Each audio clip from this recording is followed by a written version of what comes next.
construction series, and as I guess you can tell, unless you're deaf, dumb, and blind, we're about ready to fly. We're hopefully going to get to fly before this video's over, even though we have had some really bad weather. We have been held up quite a bit.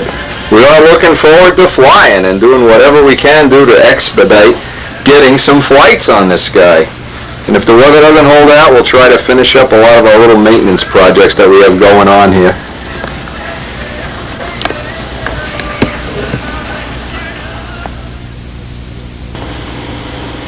Check it out. We just got back from the store. The Tsunami t-shirts came in today. Is that nice? Nice artwork. Oh my God. Real nice. Anyway, anybody out there that can't live without a Tsunami t-shirt, wants to be part of this program, send me a $10 bill and I'll send you one.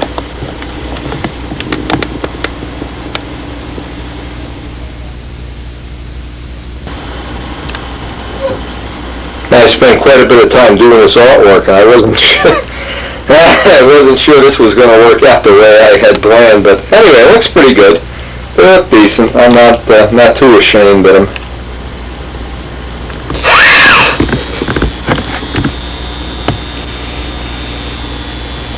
Now, Jim Damrell was over here over the weekend. We didn't have the camera here. It was out shooting a train show. So I didn't get a chance, I'm really sorry I didn't, to get some of the other products he had picked up. He went to a trade show where they were showing all different new products for the body shop industry. I think he's going to be here. He said he has some addresses of a company that's up in Westchester that sells some really unique new sandpaper for wet sand and paint. He brought this gun for me to test out. I'm not going to get a chance to test it out in the next couple of days. In fact, you know what I'll do? I'll wait till Jimmy has a plane to paint,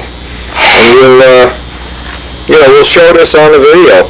This is a clone of a $450 spray gun. Normally these sell for $450. He picked this up for $70 at a trade show, and I'm trying to get the dealer's name and address. And I'm just looking at this, and I see this obviously is a clone of one of the other brands. I don't see the literature in here. Anyway, I missed having a video out yesterday. I could have gotten Jimmy in his new plane. He has his new fuselage here. We also missed seeing Len Brzezowski. He was here with his the Cardinal. It's pretty much ready to put the wing in the body. So for anybody out there that wants to check up on this, let's see where the company's name is. Maybe get some literature from the company. It looks like a real nice unit. If you're in the mood to buy a spray gun, needless to say, there's no name and address on the on the box.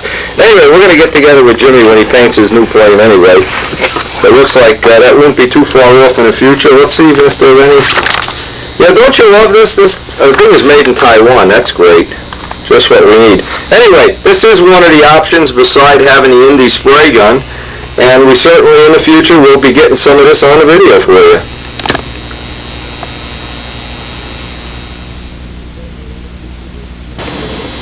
Because I didn't have the camera over the weekend, I didn't get a chance to get some of the little details. I did some more bench trimming on this. I don't even want to tell you how many times I've been changing mufflers and wheels and spinners and nose weights and props and stuff to come up with what I hope is going to be a real good first combination, but it's pretty much on there right now. The other thing I want to talk about right now obviously we're getting ready to fly the plane. One of the things we want to do is get a really good coat of wax on this.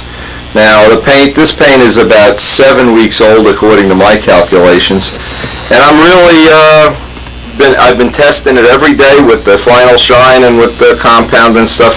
But what I want to do now is before we actually run the motor in the plane, I want to get a good coat of wax on the plane. Now one of the things, if you go buy wax, and of course there's 100 different brands of wax, if you want to look at, and I've put this on the video before so I won't go into this too much. You look at a brand of wax and you look at how much carnauba is in the wax.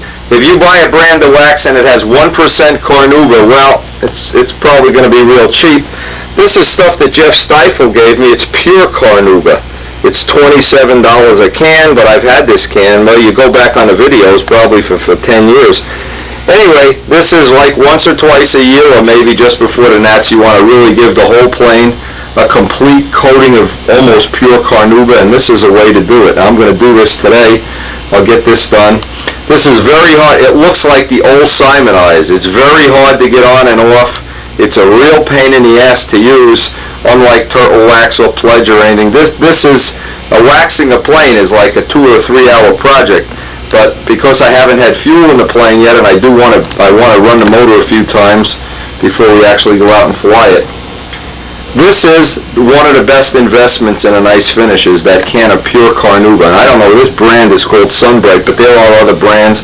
And if all else fails, real old-fashioned, hard to get on and off Simonizes has more carnauba than just about anything else that I know of. Will Prey probably knows more about that too. Originally had some real good wax. The last time we went to the Team Trails or where the heck we went, he had a can of the real good stuff that they use at custom car shows. But this is one of the things you want to consider now is, before you go put gas and oil and water and antifreeze and everything in the plane and do a grease job on it, get a real good coating of wax on it. I know that sounds pretty simple, but it's true.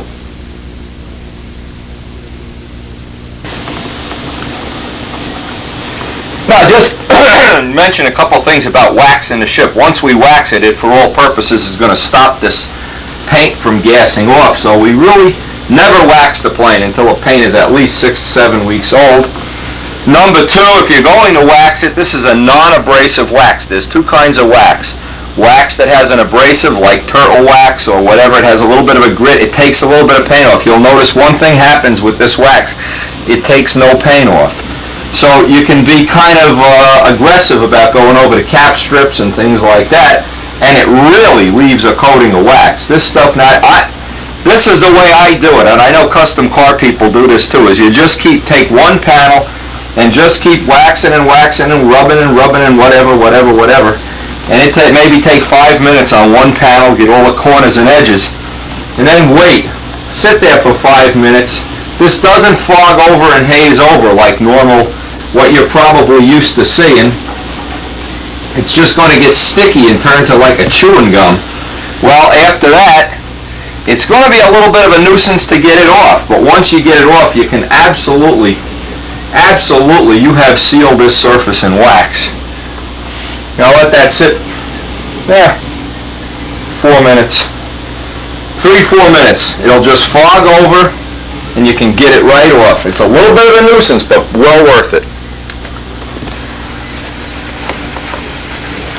Now you might think this is kind of an unimportant part of a nice finish. You just go out and get, some old turtle wax or something and wax the plane up.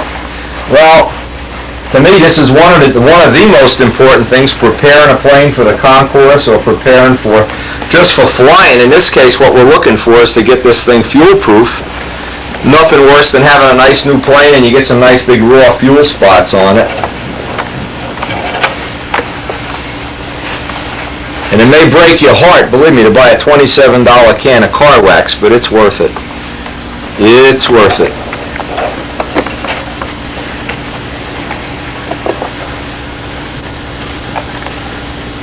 Yeah, that's nice. Visually, eat your heart out.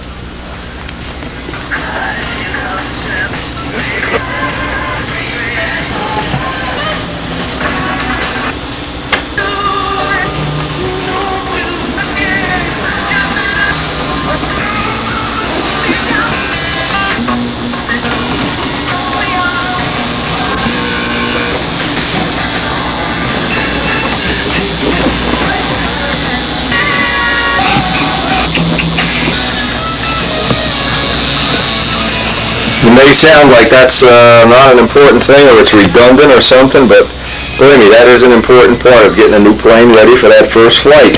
Get that carnauba on there. Carnauba. You buy wax, check how much carnauba is in it.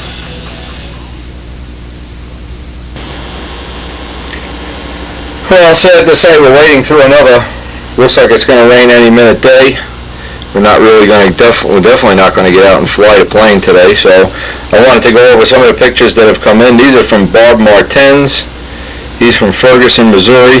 These are just some of the construction photos he sent, and from the look of these photos, talk about built-up wings. Look how nice these wingtips are. Maybe some ideas in there for Midgley. I know Will Prey has these kind of wingtips on his plane. A real nice set of photos here from Bob. I'll pass these on to Pampa. Now, I'm just looking to see if we can point out any other ideas. Notice how he has the flaps, little half ribs on top of the flaps. Really nice. Nice construction. Construction is unbelievable here. And this I guess is one of the other points is, you know, you don't have to be some kind of super well-known modeler to have world-class construction technology. There's other people all around the world that know how to build. Now, he sent me in some photos here of another plane that he made, jumbo rubber, just to show you that the amount of little details that can go into one of these. This is really beautiful.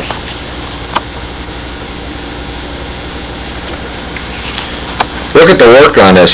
Just unbelievable. Now, that's the kind of thing Ski would do. Ski would have those kind of construction, and I'll bet you if you run your hand over this, this is all sanded with 600 and everything. Beautiful.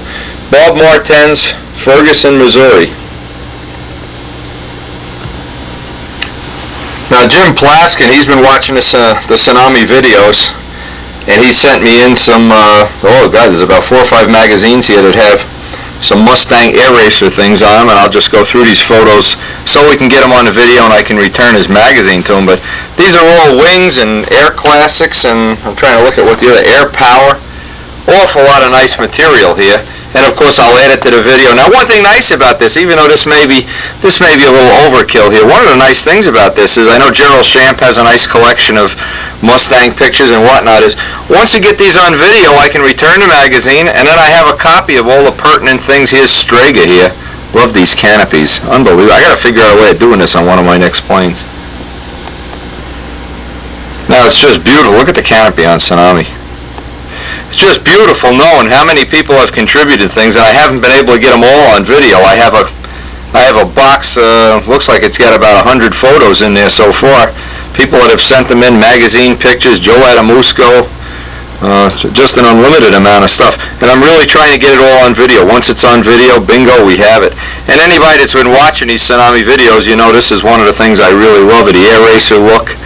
And even if you just use this for ideas, now for a stunt ship, a typical air race plane would have the canopy way to the back, a big fin to counteract the torque, kind of little wheels, the scoop on top, because what they do, they reverse the air intake on the big engines.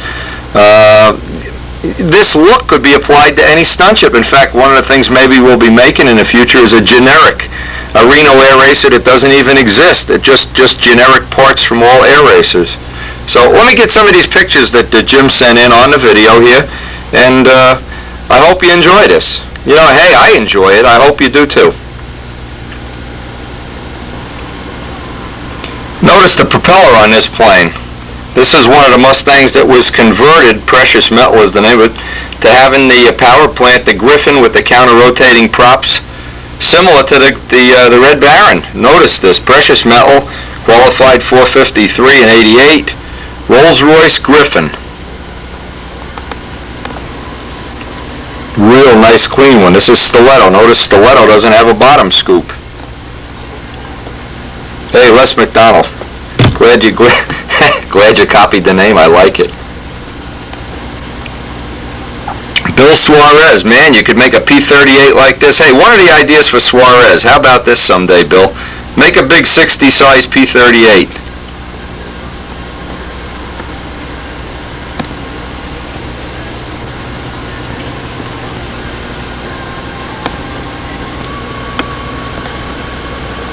This is some nose art that I picked up out of these magazines that Jim sent. Some good ideas, maybe, and again, we're always looking for ideas. Some nice nose art here if you tend to, you know, like Paul Walker used to paint that face on the nose of his plane, that P-40 face or whatever you call it. Nose art, cute.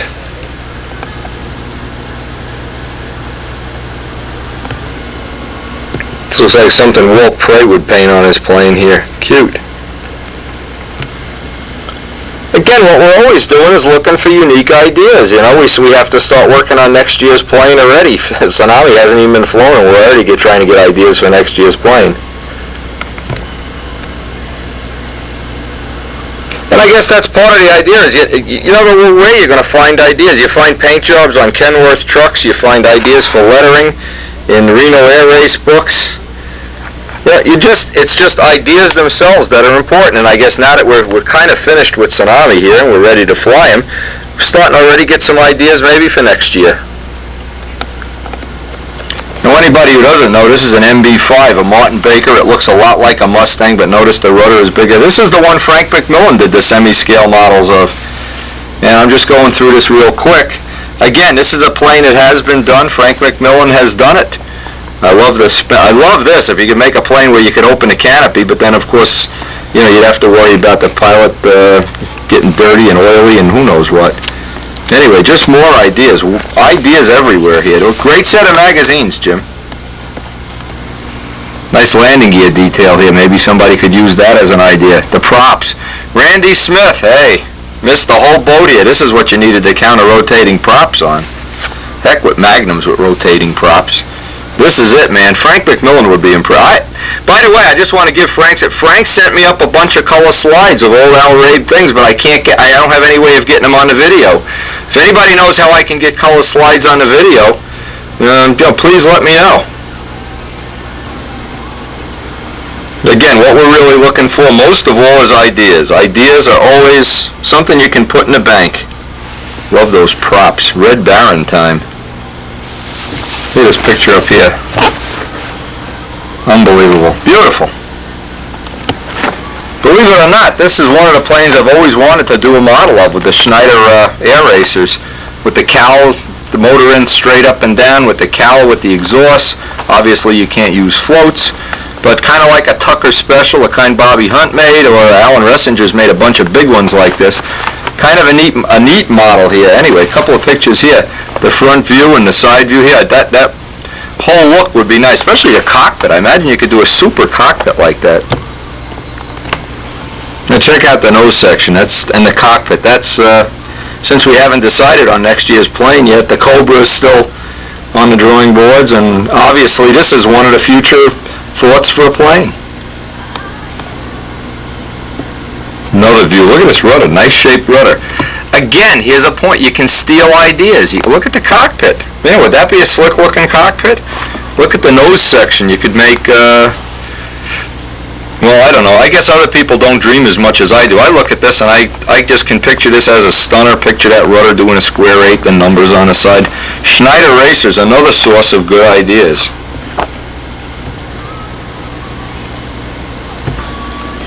Look at this rudder, that's kind of cool. Kind of unusual. I guess that's kind of like a Tucker Special. Some drawings of the real plane. Plenty of stuff to read tonight. When it's bathroom time, man, I'll be reading away.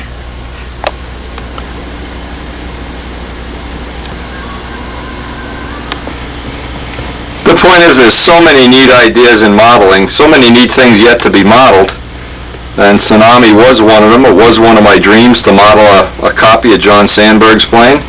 It seems like I've accomplished that, and I think we're going to go outside and try to get some time on that engine while it's in the plane and tighten up all the bolts and whatnot. Thanks to Jim for those photos. Thanks to everybody that sent photos in.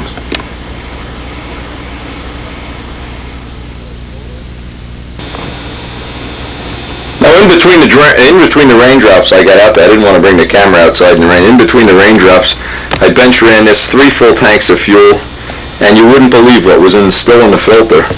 Looked like I made coffee or something. Anyway, the filter is clean. The motor's been run in. I have the prop that I want to fly it with on there. And again, it's raining like crazy, so I'm glad I got in between the raindrops and got that out of the way. Now, I guess we'll go down the shop. Here, I just want to show, I have to make up a set of wheel pants for a customer here. I just want to show this little tip. There's a video on putting wheel pants in the wing on wing gear, but we really don't have this on video yet. And this is the wheel pants for fuse gear. Now, what I'm going to do, I'm going to make up a set on video for a customer, and I want to show this. This is the 2 different ways this can be done. Obviously, I'm only going to get to do it one way. If you're going to fly off of, let's put this, grass or rough fields, and if you're going to fly tar only, because the first decision you have to make when doing wheel pants is where is the axle going to rest. Now, the axle, if it rests below, This gives you some nice clearance. They don't catch in the grass. This, of course, looks a little slicker, but the problem is if you're landing grass, these catch and the plane noses over. So that's decision one. Now, the old-fashioned way we used to do this years ago, and it's still a usable way if you had the wheel pant, you'd have the wheel, you'd have a blind nut. Let me draw this on a side view cross section. This was in Stunt News, I think. And we'd mount the wheel pant up here now. This is just a cross section. We'd come in through here with a bolt, an Allen head bolt, go through the wheel pant itself.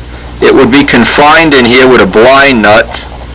Go through the wheel pant, and there'd be a star washer. Now, if you don't know what a star washer is, it looks like a lock washer. Has all little teeth on it. Would come out the end. You'd put a nut on this end, and then a cap nut over that. So this would be a real nice system. Now what's nice about it, this was engineered up by Jim Greenaway, by the way. What's nice about this system is here you have the ship, whatever the shape your fuselage is, and you can keep the wheel pants from looking like this. You can get them perfectly parallel to the fuselage. So you have that, a little bit of that action. You can twist it little by little. Okay, the other advantage is you can replace the wheels.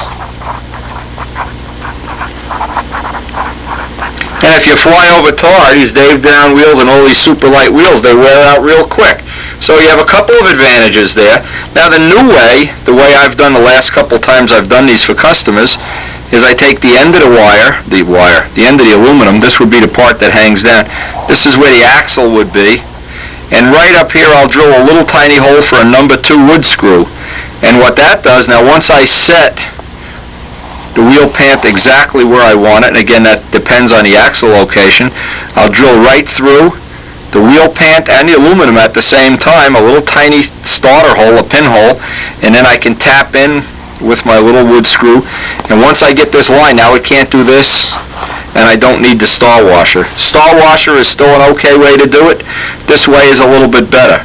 And of course, make the decision where the axle is going to be. If it's down here, you can fly off of grass. If it's up here, well, you pretty much can't fly off of grass. You're pretty much locked into one thing here. Now, all I'm waiting for now is I want to get a set of fiberglass wheel pants. They should be in the mail today or tomorrow. I'm expecting some delivery in. And I want to make these up. I want to get the gear polished, and we'll pretty much be ready to start this project later today. Now, just to give you an idea, this is my friend Lee Self from Bozeman, Montana. This, of course, is a Cardinal kit. And notice that he has the wing gear, he has the blocks in the wing, but he also put the little piece of plywood for the fuse gear. Now, because I'm going to go through these photos. He's got some funny captions. Here's a little picture of his shop. Because he flies over a really rough field, he calls it the bomb site. And he says, when we fly at the bomb site, we definitely don't use the wing gear. So nice picture of Lee's plane here, and he goes on, a couple more pictures here. He goes on to say, this is the field we fly on. Now I don't know how long, Lee, I have to be honest with you, the plane looks beautiful. I don't know how long wing gear would last on a field. This looks like the circle burner field, for crying out loud. But anyway, this is just one of the points I make. If you're going to build a plane that has wing gear, this is a Cardinal kit. Build that piece of plywood in up at the nose regardless. We're talking about fuse mounted gear. This is Gary Lutz's PM, his new PM, and he's showing the stooge modification he made to one of the launcher type stooges. And he took a piece of plywood and radiused, looks like he machined that down so the plane would run off nice and smooth. Just trying to look here and see, yeah, he's got the fuse mounted gear. This plane doesn't have wing gear. This is just a fuse mount deal. So let's say even if you have a Magnum and you want I want to show how to plot this out. Here's the wing going through the fuselage, the flaps just roughly, the nose. What you really want to do is the front piece of the plywood, you want to go about an inch in front of the wing joint. And where the wing starts, you want to go back maybe an inch or two thicker than the gear itself. See, now, the gear would only be in this position, but you want to have the plywood longer. You want this going further forward more than anything else and further back. And then you want to put two blind nuts into the plywood. Now, even if you cover this over, and I've said this to a lot of people, even if you cover this over with a bottom block and you put the bottom block on and sand it and everything, blah, blah, blah, blah, blah, Now, if you ever come to the point that you break the wing gear out, bingo! You can just make a nice little cut in here with a razor blade and go and get your blind nuts, get your aluminum gear, and you can go right back and fly to nationals and win the Nats or beat Paul Walker or whatever. But if you have the fuse gear blocks and they break out, that plane is now a cripple and you don't have a wheelchair. So this adds about 5 grains, 6 grains to the weight of the plane. It's cheap insurance. And I have seen many, boy, just too many embarrassing wing gear planes fly over grass, bingo, and they don't have the piece of wood, the day is over. In fact, I would even go so far as, and I may even do this on the next year's video, so far as if I had the wing gear, let's say on a Cardinal, I had this in, I'd cut a little hatch and just make this a little cowling with 2 screws like Mike Rogers does. And when you're not using the gear, just put the hatch on and put some Scotch tape over here so oil doesn't get in. But then what would happen if you ever go to a contest where it's rough, where they haven't mowed the grass? You unbolt the wing gear, bolt these on, put the wheel pants in, make sure the wing gear, are pretty much the center of gravity hasn't changed or the vertical CG. But this, now you can fly the contest instead of watching from the sidelines with an airplane with 1 main gear. It's a good thought, it's a good suggestion, it's a practical suggestion.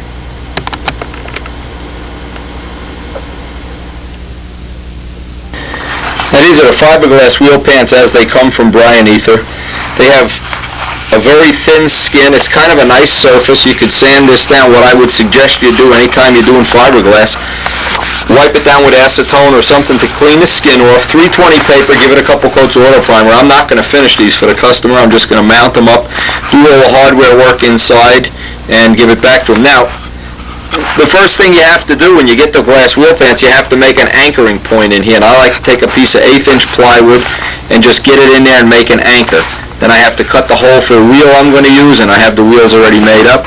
I want to get that, and then I have to mount it, and one of the things I have to do is get everything mounted and lined so it isn't cocked that way. From the front, the wheel pant isn't out or up. You got to look at it from a lot of different angles to get it really right, and I'll try to do this on the video here. Just one final note, and I'll just mention this. Peter Zwada has a carbon fiber gear. I ordered one, and it's usually about 6 to 8 weeks to get here from Poland, where the gear is actually molded and the wheel pants are molded in position. This would be he sent me a drawing of it. I don't know in reality how nice it's going to be. This would be the cross section. Now I don't know when this actually comes in. I'll try to get it on the video if I get this in time. And this is all molded out of one piece. So the wheel pants are an integral part of this, and then the bolt, from the drawings it looks like the bolt kind of runs through here and the head is on the outside.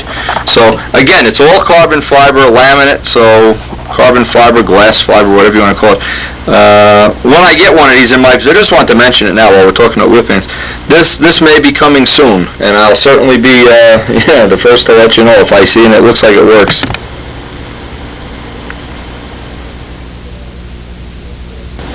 Now, step 1, I'll take the wheel pan out and just estimate here. This is just kind of a guesstimate.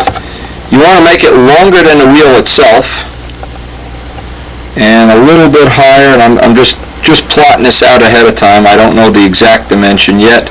Just make a rough outline, because that's going to have to go inside, and I'll have to get a little bit of a radius on it because this does have a little bit of a curve. Let me go cut that out. And the next step is I have to figure out the exact curvature here. So I get it dropped down into position and just get an idea of how much of a radius. By looking in, I can see just about how much I'm going to have to curve this out to get a nice tight fit up against the pan. Now this is a good way to hold it while you're waiting for the epoxy to dry up in there. I'm just going to leave this in a set of ice grips, let the epoxy kick off. Give it about 10 extra minutes too, because we're going to be grinding and working in there. Okay, tip 2. You have to make a right and a left. So make sure, and I've done this before, make sure you don't make 2 left-hand ones or 2 right-hand ones. So I always like to mark this up so I know which is which. Now you can actually see right through the wheel pants. They're so thin. We have that piece of plywood mounted in there. Now, and obviously we'll verify that we have a right one and a left one.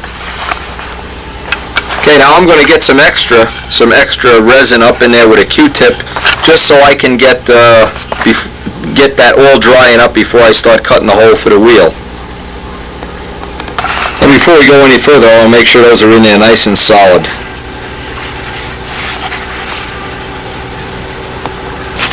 Now I want to take out a pair of wheels. We want to measure just how much we're going to have to cut that opening. These are going to be relatively large wheels for this size wheel pant, but this is what the customer wants. So we'll measure, and then I'll Dremel this off down here and down here with a Dremel drum. I'm just cleaning this edge off. The Dremel drum sander makes this kind of an easy job. Now what I've had to do is enlarge that opening, and of course the criteria is we want the wheel to go right in. You can just get a rough idea of what I've done. Now, this is another important step. Get the two married up together, and you have to kind of transpose these numbers. I don't have a good pen here. What we're going to have to do is transpose the number out onto here, how far out this goes. Otherwise, we're going to have, when these are installed, they'll be like this. We want them both kind of equal. I'm just trying to get a rough idea here so that they're even. Again, get it all cleaned up. Clean up the edges. Don't try not to get little cuts from the fibers. Get that plate kind of sanded smooth. Now, just doing a test fit on a wheel. So now we're going to plot out where we want our axle to be. Now I want to make sure I don't have any burrs hanging up on that plywood. That'll rub on the wheel. I want a nice smooth surface in there so I can plot out my axle hole. Now I'm actually going to put the wheel inside, line it all up, and I can look right through the wheel plant and plot my axle hole. Now I'll go over to the drill press and I'll drill this hole through to both sides of the wheel pants at the same time. I'm going to chuck this in and drill right through with a drill press. Otherwise the hole comes out crooked.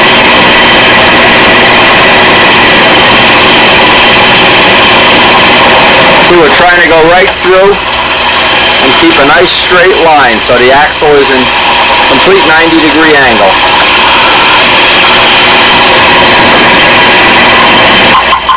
This way you get both of the holes in one shot. Now we can just do a little dry fit here, run the bolt through there and just see, make sure that we haven't drilled it. These are some of the things that can happen. If the hole is crooked, the wheel will be in like that, or like that.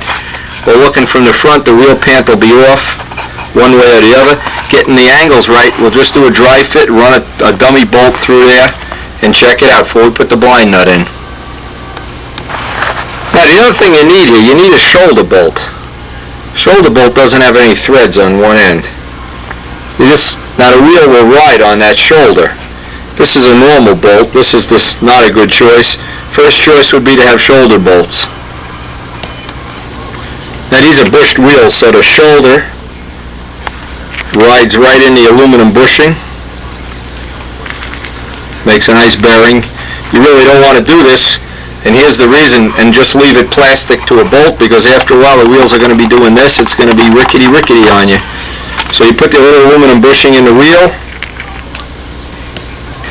The next step is we want to take the blind nut. I want to open this hole up just a little bit so that the blind nut sits in there nice and tight. I want a nice press fit on the blind nut. Now once you get the blind nut the right diameter and hole, you can just give it a little squeeze.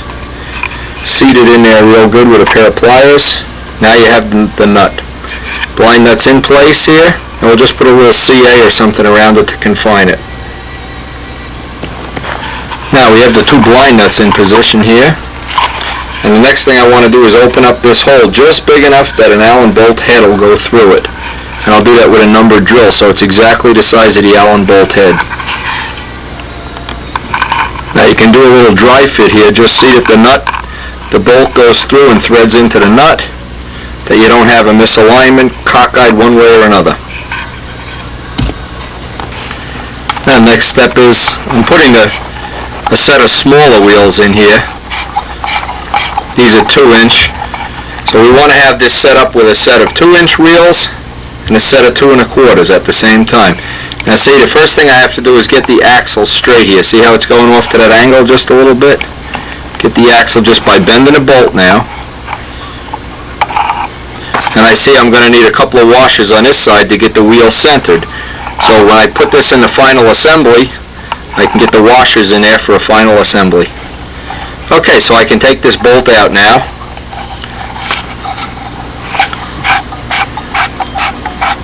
And this is just a couple little dry fits and test fits.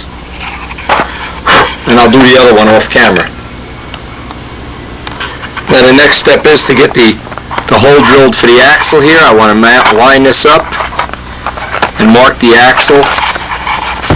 See if I can do this so you can show it on camera. I want to have the axle hole there.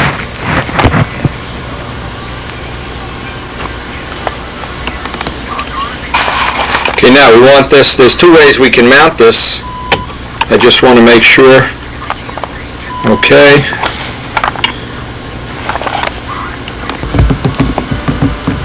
Now with the wheel not in place, you can see how the blind nut is confining this. And as we tighten this nut, you have to hold the bolt. You have to run the screwdriver, the Allen wrench in there, hold the bolt and tighten this, and it pinches this whole thing together, making this a whole assembly in one piece.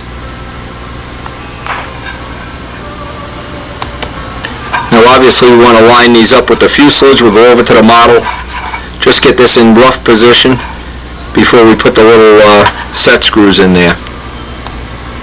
You know, we're going to drill and tap a little hole here for a number 2 wood screw, and the wood screw will keep this from rotating. It's real handy when you're doing this job if you have a little nut driver, because you have to hold the screw from turning, and as you tighten that, everything sandwiches up together. Now, I like to get them half tight anyway. Again, I don't need the wheels in position, they just get in the way when you're doing this operation. Get them kind of half socked down. Now I can go get the alignment right. And once you have the alignment, what I do is I'll mark it right on the fiberglass here. So if it moves while I'm drilling it, I can see that it's moved. Because what I want to do now is I want to drill the aluminum and this piece all at the same time. Okay, now you can see what I did. I'm trying to get this on a macro lens. Just drilled a little pinhole through here. It's bigger than the head of the screw, and I'm going to get a countersink and sink that so the screw sits flush. And you could also do this with a little 256 bolt and a blind nut also. Now you can get a normal countersink. Sometimes it's easier to do this out of the drill press. Just do it by hand since you don't need that much material removed.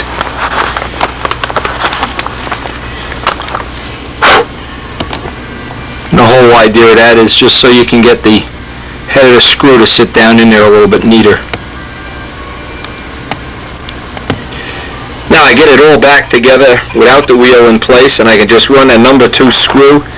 The same little screws that go into the motor mount pads. They're number 2s. They're available from SIG, and that'll thread its way in there. If the thread starts to wear out in time, drop a few drops of hot stuff in there and quick put the screw back in. It'll restore the threads. Now with the little screw in position, it's nice and flat. Now you can take the axle bolt in and out at will, change the wheels, put wheels on, take wheels off. The whole assembly stays together real nice. Now the next step you want to do, you have the screw holding that on, get in there, get the bolt out, take the axle bolt out, and the little point of the screw is sticking through into where the wheel would normally be. So you want to get a Dremel drum sander. If you rub your finger in there now, so you can see a little sharp spot, get in there and with the Dremel sander, just clean it right up. This just shows that little point. Okay, now it's all nice and smooth inside. Now I can do a final fit on the wheel just by running the axle bolt in and out. Get a final fit on the wheel, get the wheel centered so it's not here, it's not cocked one way or another. Make sure the wheel rolls free, make up a spare set of wheels, and we have one very happy customer here, just dripping and drooling, loving every minute of this. Well, I think having seen that, anybody should be able to go out and make a reasonable set of fuse-mounted gear. And as I said before, even if you have wing-mounted gear, it's really a nice backup system to have that piece of plywood in there. I would suggest you do it.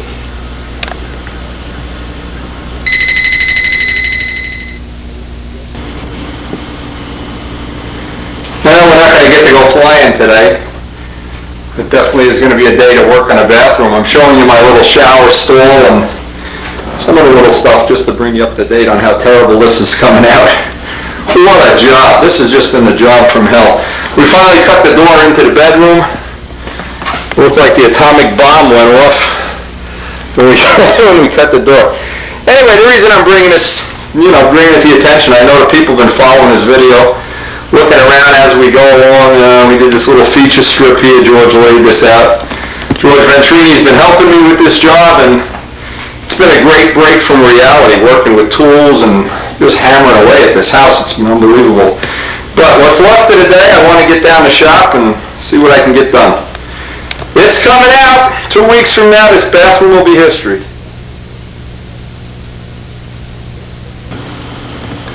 And this is kind of the way we've been living, with jars of tile glue and tiles all over the floor. And oh man, I'll tell you, look at this. There's a commode right under the window here. It's not even hooked up. Toilets everywhere.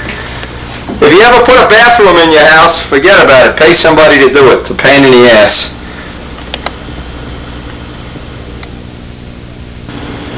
We had originally thought we were going to get to go flying this weekend, but looks like we're going to be putting it off till Saturday again. And you can see the air is very unstable. Not exactly a good flying day, and it's cold. It's still, in the 40-degree range out there, so just gotta wait. Hang loose, goose. I'll show you just how sick this family's getting, This is our dining room, of course, and my wife's laying out every room in miniature furniture here, in dollhouse furniture. Now, this is our dollhouse furniture, and it's for the dining room. Every room has its own little baby furniture now. It's unbelievable. And this is for you, Adamusco. Hey, you built a dollhouse. We built this last year. Check it out, man. The dollhouse capital of the world here. Now look at this, is the entryway into the house through our main door. Check this out. Little dollhouse furniture that Jim Damarel brought me from China. It's inlaid with pearl. Hey, unbelievable. I'm getting down the shop. It's making me crazy up here. Hope you don't mind sharing this craziness with me. But for all the things we do in this house, there's one thing that we really do the best. Tsunami lives. Oh my God. Now it is nice after walking around this house all day to come down here and see Tsunami waiting to be worked on. And we're not going to get to fly him again today, so let's see what we can do down here.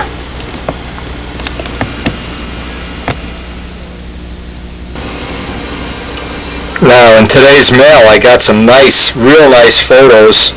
These are 4x6s from Vic in California. He took these personally, and he was there to see Tsunami when it raced. He sent me this real nice set of photos. I appreciate, and believe me, thanks to everybody that sent photos. This is really great. And I've really made a couple of new friends, and hope they don't mind sharing this craziness with me. Share my house, share what my life's been like the last year. Hey, that's what friends are for. Come over and work on my bathroom, in fact. Come on down, Midgley. Notice how Midgley is not coming down until his bathroom is finished.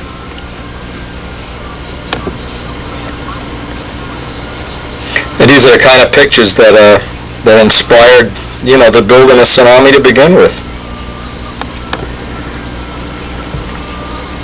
And I'm hoping to get to the Reno Air Races this summer, of course, and I hope to be taking my own photos and my own videos. And maybe you'll want to share that with me too, I don't know. Well, one of the sad things, of course, because there's no way I can take pictures of Tsunami in real life. There's no way it'll be at Reno. I really am going to miss that opportunity, but I'll try to get pictures of all the other air races, especially Strega, if Strega's there. That's one of my other favorites.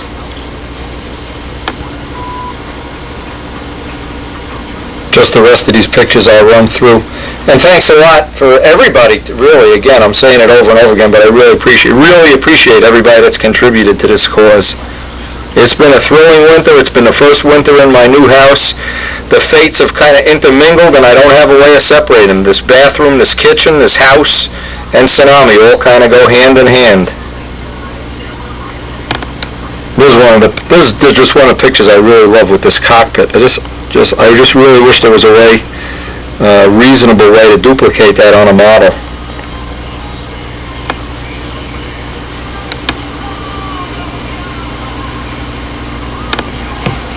Now, if you look real close in this picture, this is John Sandberg, the guy that was killed in Tsunami, the owner, working on it himself. Just unbelievable. I just never get tired of looking at this plane. It's unbelievable. And with that in mind, we'll get on to the business at hand at the shop.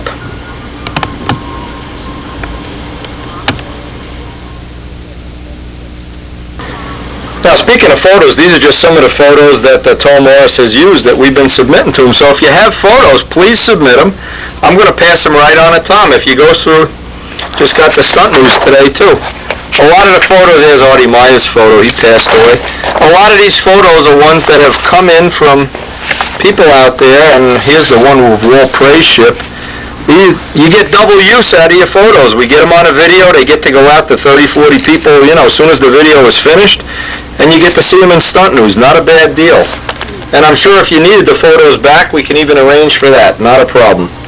So keep the photos coming, and thanks to everybody that contributed. Now, I got my backup motor from Jim Greenaway today, and we had a long talk on the phone about fuel. And I thought I'd pass on just what I think is a few important tips. What I try to do with fuel. Okay, I always try to have some 10% fuel and some 5% fuel. Now, the reason for this is very simple. I can always blend it and make 7.5% fuel. But I really don't want to lock myself in to one amount of nitro. Now, while we're talking about nitro, in case there's somebody out there that doesn't understand what the effect of nitro has on the average stunt run, you have 10% fuel, you have 5% fuel.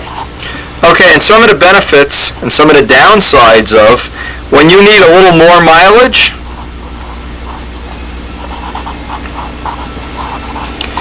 %, will give you less mileage. This is just basic things that you really should know. And of course, in between you can blend and then come up with a compromise. Somewhere half and half of both. So let's make a typical scenario. Let's say we get out with Tsunami on the first day. We'll use 5% fuel. It'll probably be a cool day. 5% would normally be my choice in cool weather, 10% in hot weather. And maybe, again, you could blend half and half, and you'd have 7.5 for a day. Maybe you want a t-shirt. But there's a message here. Now, here's the problem. If you wind up ordering, it's the time of the year that I have to order fuel from Taffender. Now, step one, let's get this perfectly clear.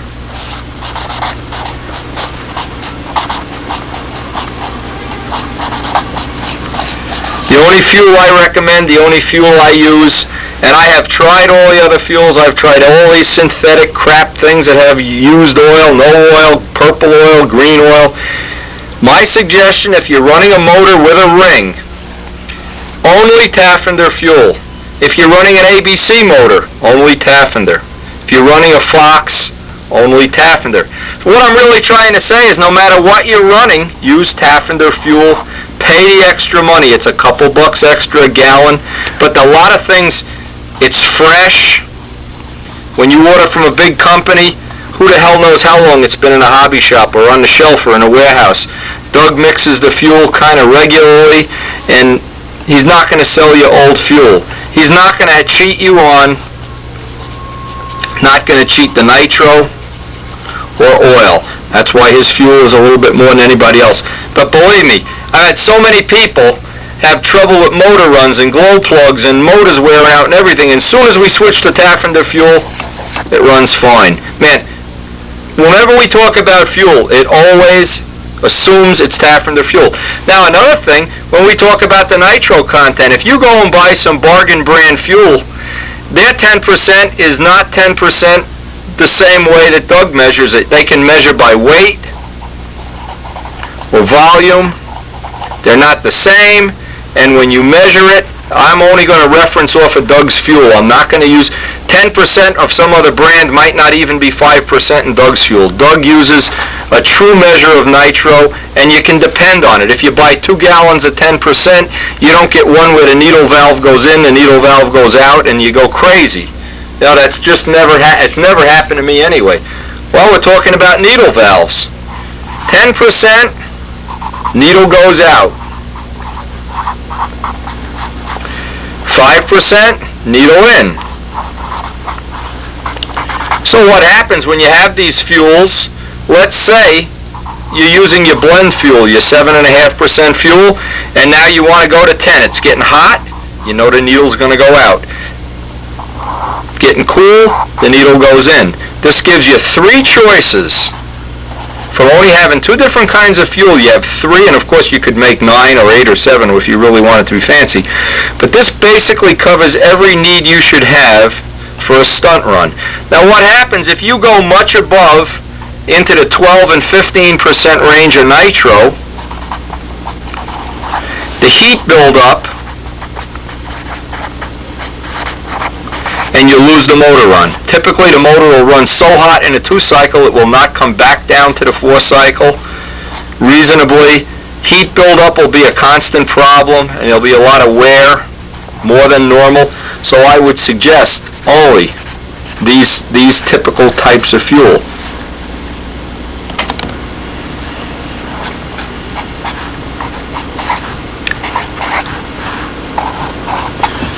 Super Tiger motors, ring motors in general, Fox 35, old Mercos. I'm just going to put this on here. Any motor really that has a ring should be running PA fuel. That's 10% synthetic, 13% castor. And I'm going by Doug's numbers. Doug, when you order for a ring motor, order PA fuel. You order for a Fox, you want all castor. Or he has a special mix that has some synthetic in it, but it's mostly castor. This is usually 28 to 30% oil. Extra oil, Old Max 35s. Okay, pipe motors, ABCs, AACs. He has a blend for that. He calls it TP fuel. And that blend is basically 5 or 10% castor and 15 or 10 synthetic. This can vary according to the individual person, but it's usually 20% total oil. That's typically what they run in the pipe motors. So we're only going to be dealing with this information here. This formula has worked out just super. Just super for the Tiger motors, the 60s. Absolutely perfect. Order PA fuel. Order it fresh. Keep it in a cool location. Don't put it in the trunk of your car and park it in the sun. Keep the fuel cool. And always, always make sure you're using Taffender fuel, and you'll minimize the problems.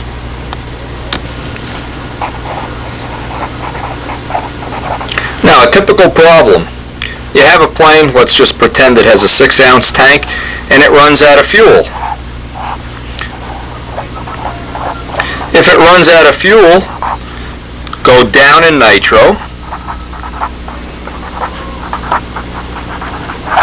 Okay, or if you can't put a bigger tank, obviously you could put a 6.5-ounce tank, but that's a typical problem you'd like to cure. The problem of running out of fuel, going down in nitro will help. Another thing that'll help, those little green air filters, even though they're not the first choice. This is the equivalent. Let's put equals a smaller venturi.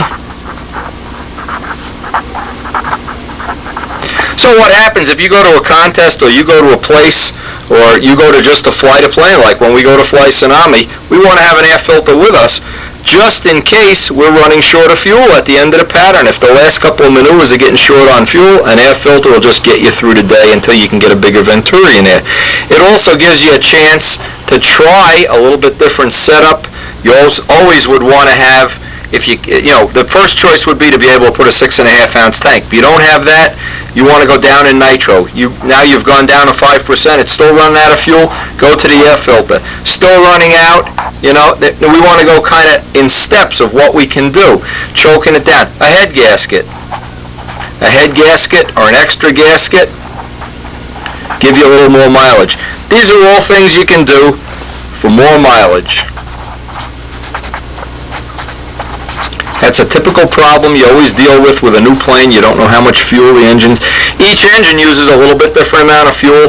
Since we're starting with a 6-ounce tank, we're really hoping we're not going to run out of fuel. But if we do, we have this little scenario to follow, and it's a scenario that should work for everybody.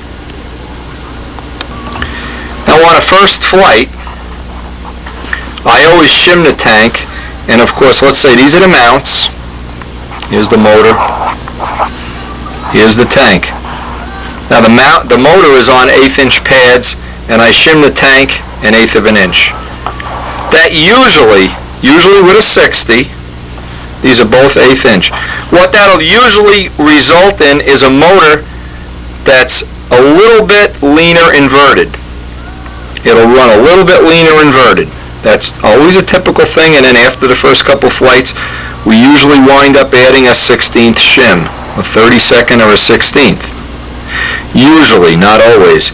This can change when you change the compression of the motor, change the venturi size, it can change slightly, but basically, if you shim it to start with 1/8 inch off of the mounts, which would be the same as a pad, you can even start with that 16th shim in there. That's usually going to get you a pretty close upright and inverted run. Now, if you don't want it exact, the two possibilities that you should strive for is to get it equal.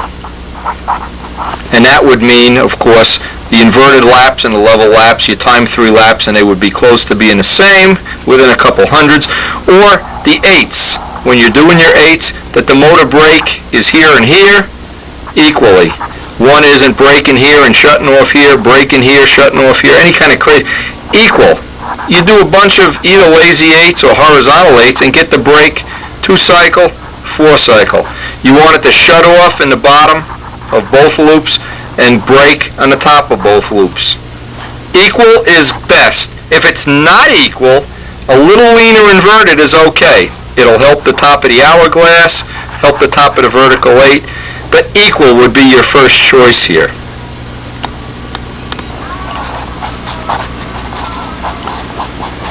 Now, this is a pretty sophisticated thing. You may have to, I don't suspect there's a lot of people that have a real good understanding of this. There's times I don't know if I have a good understanding of it, but I have a lot of seat-of-the-pants information that'll go into this. And if it can help you understand what happens with a motor, it'll be worth this little dissertation. The two choices you have with any motor. You can try to make this motor run stable or unstable. Now, it's not unique to 2-cycle engines, but it's certainly a typical thing of the motors that we use, that we want to get that 2-4 run. Now, we're not trying to invent anything here. This is the way pretty much it's been since the beginning of time. The Fox 35 traditional 2-4 run, that's what we're looking for. To get that run, we need an element of instability. We can't run the motor totally unstable, or it'll be burping and farting and everything through the level laps, through the maneuvers. It won't shut off consistently. It won't turn on and turn off. You've ever heard a motor go by in level flight? Well, it's too unstable. Now, what I want to make a little chart of is you want to decide if your motor run is as stable as you'd like it and if you want it more stable or less stable, and some of the things you can do. Now, the typical first situation is to decide, is this motor too stable? If it's too stable, it'll go through the loops, the square, and never change speed. Well, that's no good. You want it to change into a 2-cycle at the top. Okay, but you want to balance it. You don't want it burping and farting through the whole maneuver. You want it to come up, get to about 9 o'clock, go 2-cycle, at about 3 o'clock, shut off into a 4-cycle. And that you can fine-tune in and out of a motor run, the way you tune it out. Things that will make a motor more stable. Muffler pressure,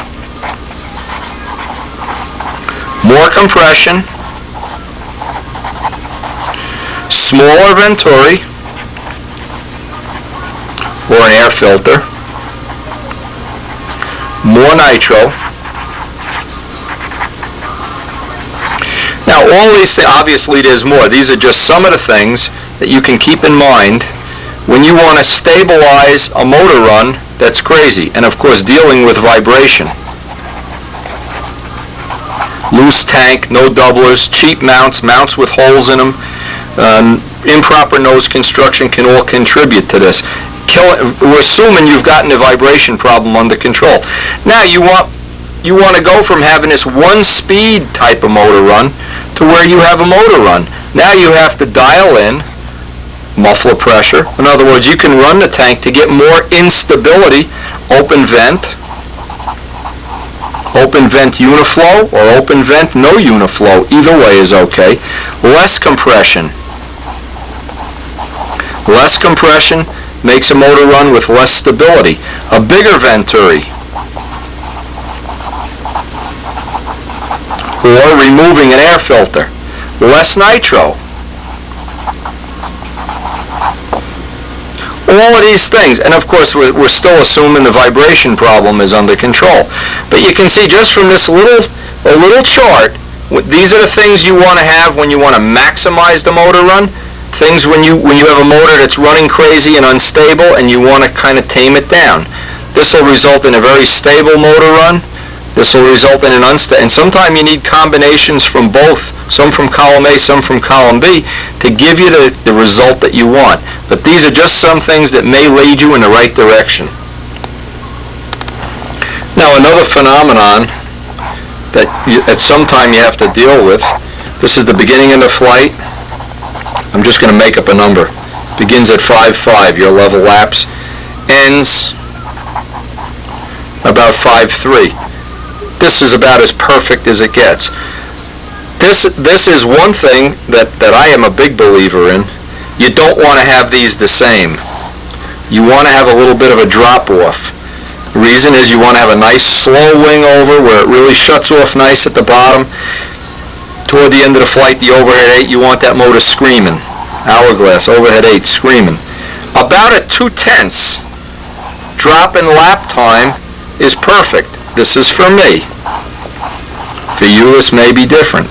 But one of the things you may have to contend with, and I want to just make this in something so I have it on record here.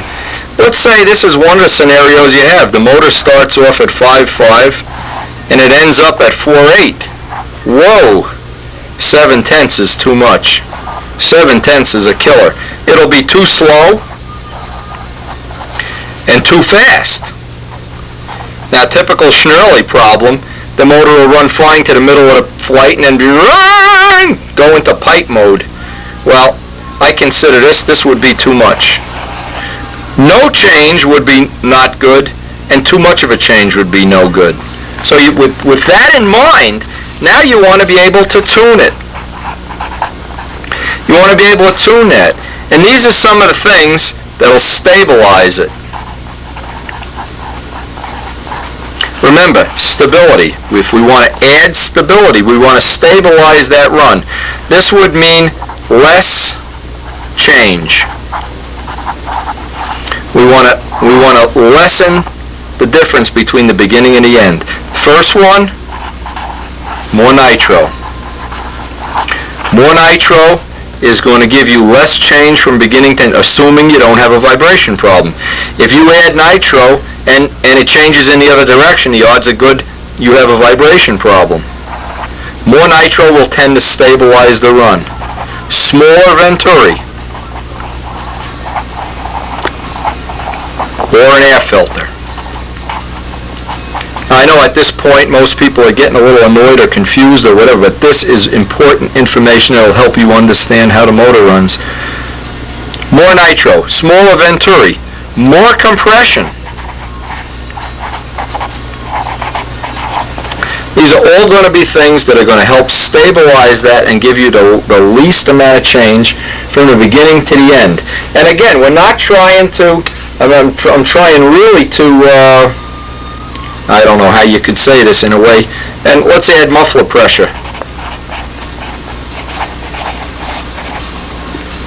So, in a way that you could understand that when you're trying to get less change from the beginning of the flight to the end, and that's always a typical problem. People write to me all the time or call me, oh my God, my plane takes off, it's fine. I get to the square 8, well, it goes in. What do? Well, we want to stabilize the run. Now, if the opposite was true, if you take off and the plane starts off at 5.5 and at the end of the flight it's at 5.5, well, hell, you'd like to have a little slower wing over and a little faster overhead 8. Typical symptom of this is you have a weak overhead 8 and you have no motor run.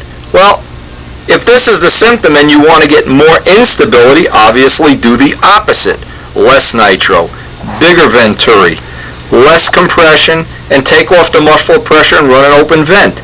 So once you have this little chart in your mind, now you can deal with what's happening with the motor run. You can make it run more unstable, or you can have any combination of venturis and compression and nitro to get the stability and get the motor run you want. A lot of times it means you got to stay out at the field and experiment a day or two to get a setup. What I guess in the real world is called the setup. Now, for us, for Tsunami is a new plane. Well, how do we start on the first flight? Well, we'll go out there with hopefully a motor that's broken in,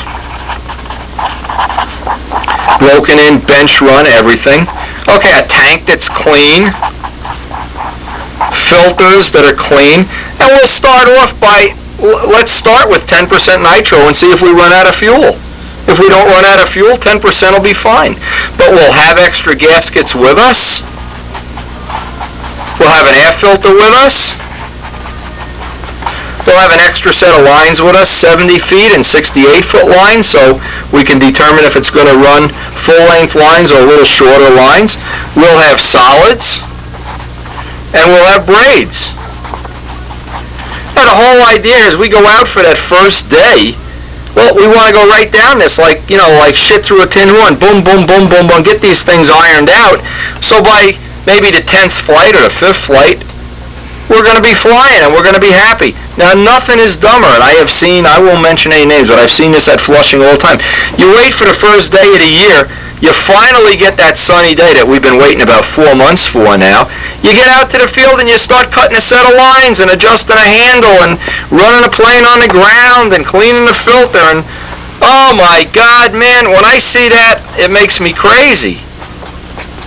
It makes you crazy. All of this is stuff that should be in the bank, at home, ready to go. When we get out there for that first flight,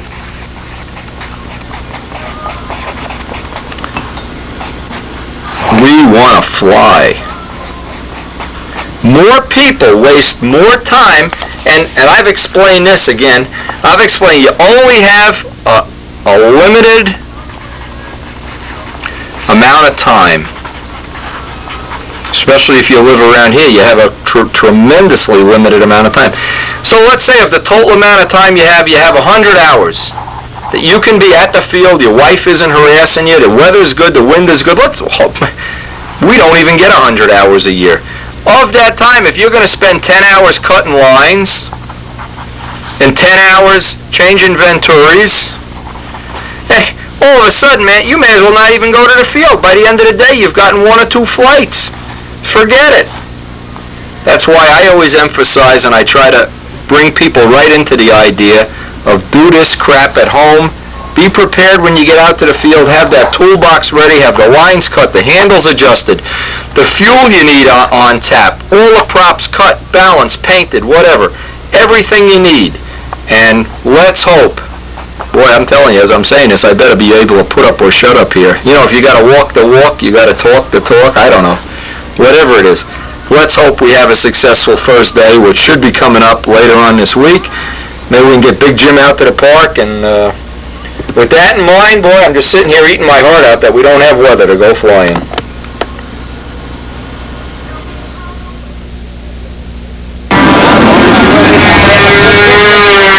We're out at Flushing Meadow Park, and this is the beginning of the 1994 flying season for Team Crow Stud here.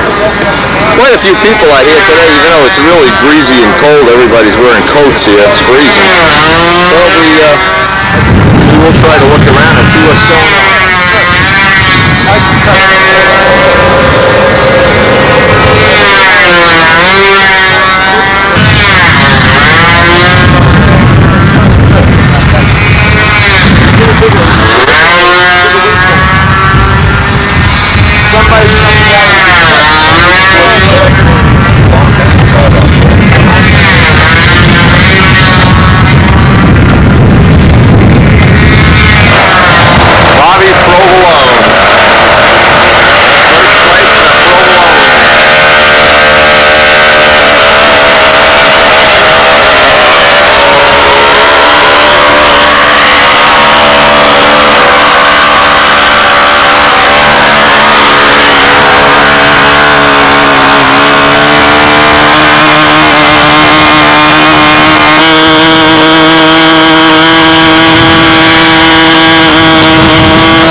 Has his album from the vintage meet. He was out at the vintage meet here. Sharks everywhere here. Nice album. We'll try to get some of this on the video here.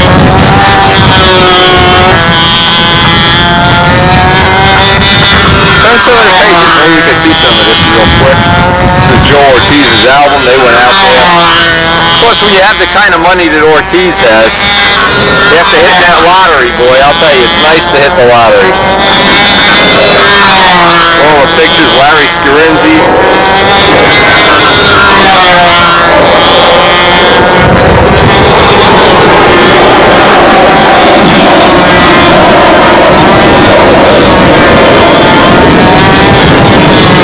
Terrible Ted. The man is on a guilt trip to nowhere here. Look at this. Borelli. Terrible Borelli. Terrible Orkowski. Carousel. Crusader. Dave Hemstraw.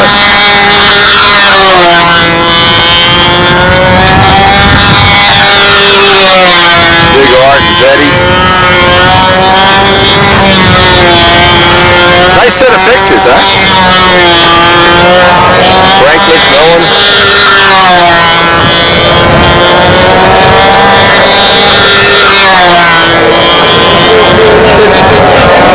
Did Tsunami go out there too? Oh no. Bob Hunt, the winner.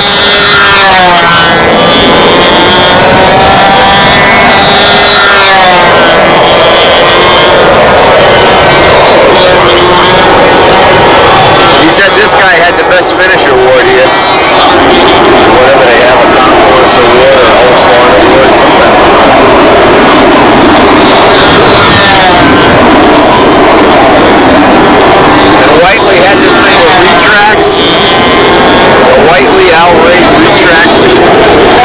won the 46 award, Anderson Spitfire. Really? 65. All right. Way to go. 46. From Colorado. He's coming to our contest. Good. We'll get him on video. Ignition, that was. Joe, what do they have? A concourse award or what? What kind of award? I think he won it. Zajac, yeah? I think so. That's a nice looking guy. Larry Scarinzi. The illegal one. Holy mackerel.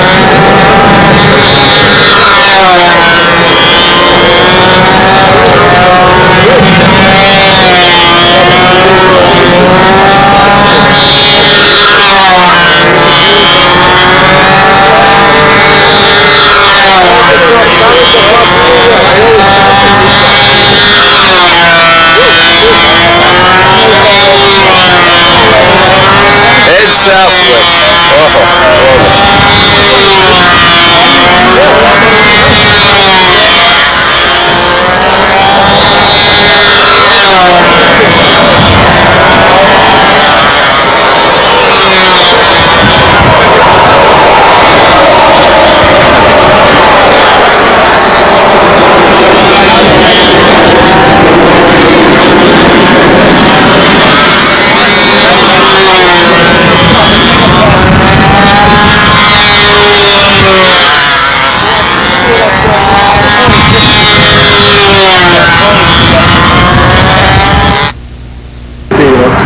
Oh, yeah, restaurants are cheap. All over the place. It's steak country, like, you know? Hank, what are we going to get to see here? Is this going to be a Leo Ludenschlager flight or what? You'll see. What a way to start the season off here. Oh my God. It's a terrible day. Anyway, we'll try to get a little bit of video. What's going on here? Jim's supposed to show up, but I wouldn't bank that he's going to be here. He said he would, but you know what that means. Do you have your salami? If the wrestling's on, he won't show up. Do you have your salami with you? Yeah, the salami's in the truck, but with this weather, I'm not much in the mood for a test flight.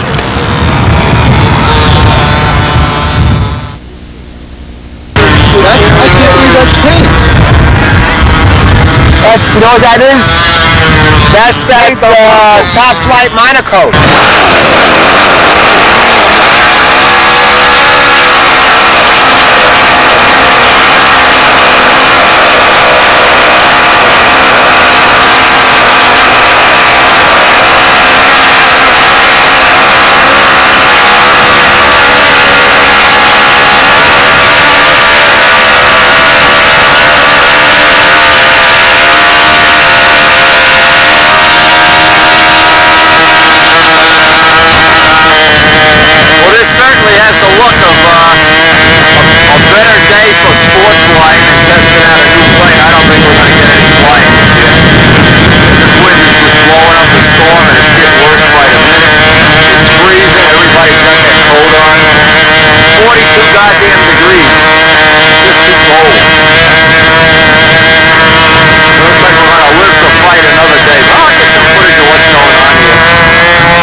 The bite.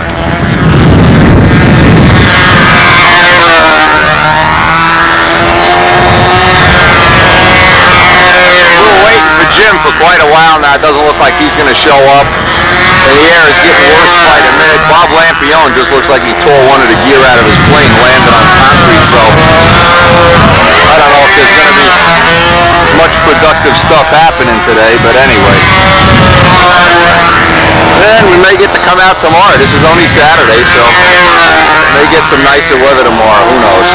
We'll see. Hank Forbes bite. Kind of a nice and usual thing. Joe Ortiz and him just got back from the Phoenix contest, Tucson, wherever the hell it is. We're going to go to the stunt forum next week. Next weekend is the stunt forum, and we'll be getting some video there. There's a lot of new guys, a lot of new stuff, new planes. Supposed to have a good discussion about judging and about handles, so get to see what's going on in the world of stunt. Anyway, Hank Forbes' little bite looks pretty good. I'll maybe get a closer look at this later. I never got to see Chuck Holsapple's big giant pipe, that big thing he made. Holsapple, bring that pipe out to Harrisburg, we'll fly it.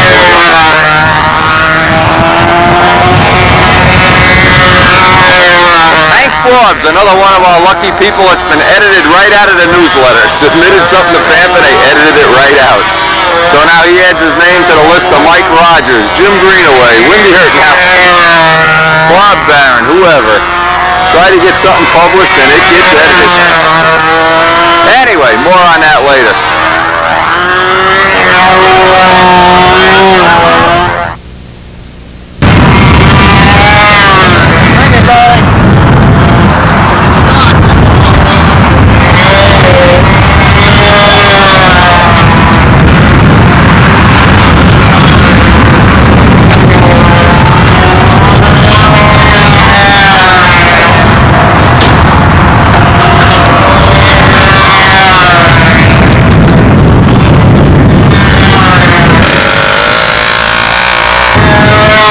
Looks like opening day is a bust here. Kind of a bust, who knows? Look at this breeze. Oh, it's getting worse by the minute. Things are blowing around here. Hey, yes. What'd you say? Fuck those 60s and 51s. The coward goes for his little play. Oh my God. You do any damage to it on landing? Yeah, I bent the gear, broke the spat, and it pushed it into the wing a little bit. It's what happened at the last contest. Went over here and had a lot of fun. That's fuselage gear in a plane. A man who never learns. He keeps putting gear in a wing. Yeah, but you've been flying a plane, right? You did it at the end of a flight, or you just hand launch into the wind? Bob has sworn he's going to wind fly at the end of this flight, so it's plenty windy, crying out loud. Perfect weather for it. Yeah. Maybe I can get a good crash on video before the day's over. Can you bleep those 4-letter expletives out? Nah, we leave them in. If there's any kids watching I don't want this... Big Jim to think I'm down on 60s and 51s, but I can't hold on to the god. You're a wimp! Got it. I need You're a wimp! bodybuilder. You're a man that should have a Yorkshire Terrier instead of a German Shepherd. Oh yeah, look at this too. What happened now? Oh, you gotta see this. Oh my God. What does this say? Vintage Championships? Nice! Now if you'd only lose 40 pounds, you I know, hey! God, this Tonight at the dance. Oh, forget it. And me with my poison ivy for the last week. Ugh. Poison ivy in the gut. All right, come on, wind fly the thing, Bob. I'm running out of tape here. Shut up. Who's up? Rich is up. This may be a moment in stunt history. Bobby Provolone is taking this, what is this, an Oriental? This is his Oriental. And at the end of this flight, he says he's going to do at least 20 and maybe 25 consecutive lazy eights in a wind with the motor out. He challenged me, challenged my manhood. He says, get it on video, show the world what a superstar I am. I said, Bob, I don't have a lens that I can do that with. These lenses tell the truth. Anyway, we'll wait to the end of this flight, and if anything exciting happens, we'll get it on video. I'm actually itching to get home and get a cup of coffee. It's so cold out here. This is unbelievable. Why are we out here? Yeah. No pipe for this boy, right? Nah. Provolone is standing on his head here, trying to impress us. Come on, Bobby. Whoa! And the wind blows. Hank, the pipe is flying great. Yeah, the pipe looks good, Hank. I'm impressed. Why? What's the matter? You gotta send Tom Dixon a picture. That's a good design. That is Tom Dixon's, yeah, I got him. Is that thing beautiful or what? Midgley went out to see him. Midgley's gonna fly him in so that he does Midgley's plane when it's time to paint it.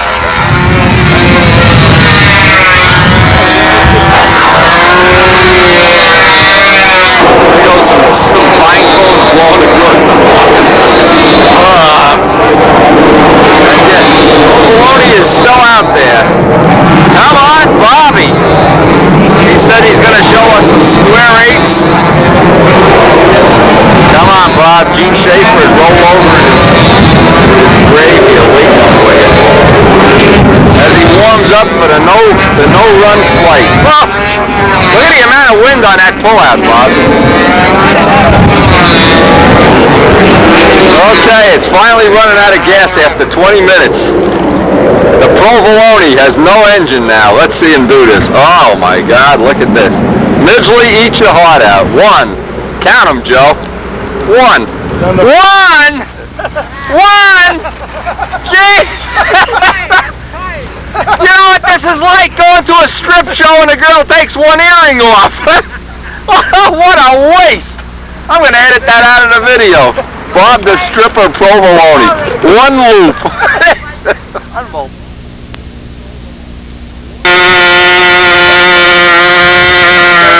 already sent a picture of this to Bob Barron and Mike Rogers.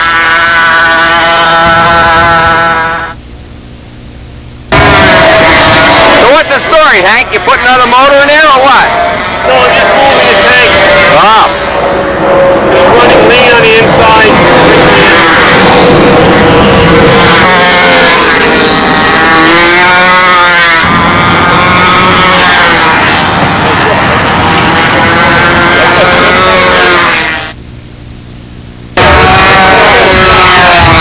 Bob Lampione will be defending his manhood here. He has insisted he will get 8 lazy 8s, and of course, we've challenged him. We'll just wait till he runs out of gas here. We're running out of battery anyway. Bobby Provolone is guaranteed 8 maneuvers with wind flying. Hold your hat on, Bob. Bob, your fly's open too. Nice display, man. I hope we get enough battery here to get this momentous event in the world of stunt. Provolone does 8 square 8s at the end of the pattern without the whole ring. Now watch. He's going to run out of wind. As soon as the engine shuts off, the wind will die again.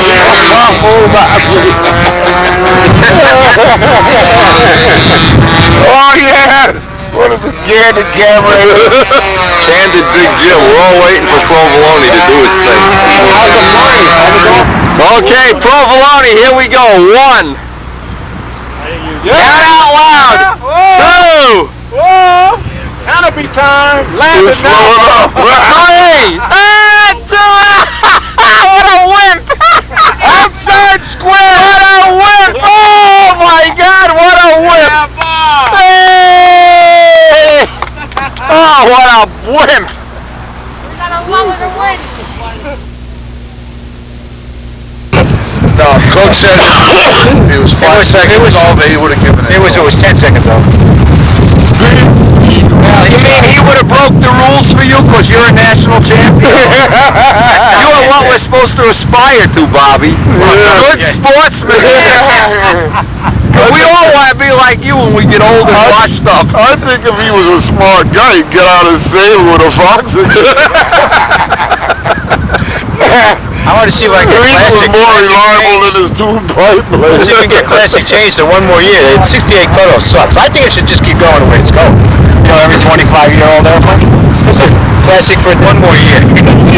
Like so much you got for a bit of the other thing, the tailplane.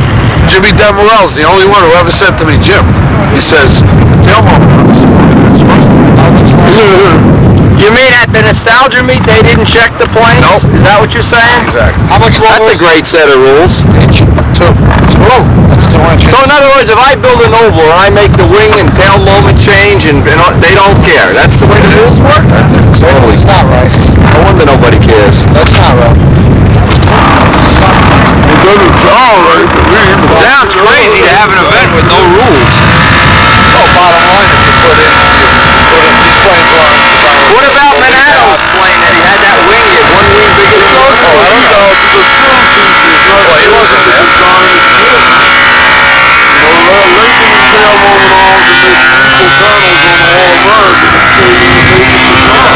I think they're more critical in old time than they are in classic. In other words, classic and then all started changing and nobody really says nothing. Well, what is that? What happens? Hey! I mean, the motor sounded like that. Is that the 4 or not the 4? Is that the 4 or not the 4? Do 4 or not do 4? Woo! Nice day, huh, Jose? The flame out special. What do you want to do? Go up to Dynabob? Oh, they got a good Well, you got a great pizzeria. We get a hero. Want to go to pizzeria, Jim? You gotta go? Yeah, I'm going home. All right. There's other things. No, back home in the shop here. This was just a terrible waste of time going out to Flushing, as you probably have seen in the last few minutes of video. But I want to pass one important tip on to you, and this is a big one. You have a new plane like this, and you're dying to fly it, and obviously I'm sitting here straining at the bit waiting to fly it. There's always the temptation to rush off and fly the thing before you actually you have some decent weather. Today it's raining out there, so we're going to have to wait probably for another weekend or another day actually that we can get to fly this guy. So just one more little, I don't know, disappointment in our quest to get a first flight on this thing. You can see I've hooked up the muffler pressure. I fit the muffler for muffler pressure. In the meantime, I had some time to work on that. And major thing, I have my red anodized tail wheel on there now. I mean, these are the important things. These are the things you really need to know. This, when you're waiting to fly a plane and the weather's not right, you make yourself crazy with these little jobs. And I don't know. Another important thing here, and I think this is worth mentioning. If you go to a big contest like the Nationals, you drive 14 hours. Don't jump out of the car and rush to take a first flight. You can lose the plane in a heartbeat. Believe me, people have done it. Get there, relax a little bit, and that's what we wanted to do yesterday, is get out to the field, relax, sit around, joke around a little bit, and maybe get a flight. Well, it didn't work out, but on the other hand, we didn't lose the plane either, so there's a lesson there.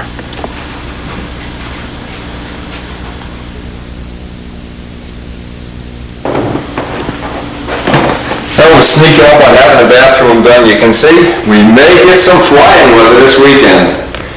Just can't wait. Wanted to show this, and I wanted to mention just how, hey, check this out, the wet sand off planes in there. Just what, you know, there's a way that Tsunami in this house, and this bathroom in fact, are all tied together into one, I don't know, I guess unique year of my life. We'll probably get to fly it this weekend, and the stunt form's coming, boy. I just can't tell you, I'm out of breath, I'm so happy. Getting this thing done means we're going to get back to full-time model airplane testing, and boy, this has been a long, exciting, and invigorating project. Don't buy an old house, that's the main tune here. It's just such a good feeling to have that bathroom being complete. Within a week we'll be finished. I'll be taking baths in there.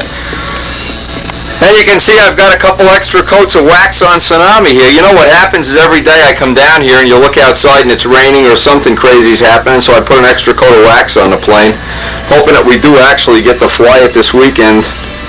I hope we'll, just have enough wax on here to choke a horse. Anyway, I guess this is one of the fun things of having a new plane, is just sitting around every day like I do here, looking at it. Jim Damarell's over the house today, and he wants to show a new product that he picked up at an auto body. Tell me again, an auto body trade supply show? Yeah, trade show for auto body people and paint and all this other good stuff. I ran into this guy demonstrating this paper. It's called Lapika. The neat thing about it is it's on a Mylar backing instead of a paper backing. So you can use it, wash it off, and get 10 or 20 times the normal use out of it. It doesn't clog at all. Got a very uniform sandblast grit instead of an abrasive emery or whatever it is they claim to use on regular paper.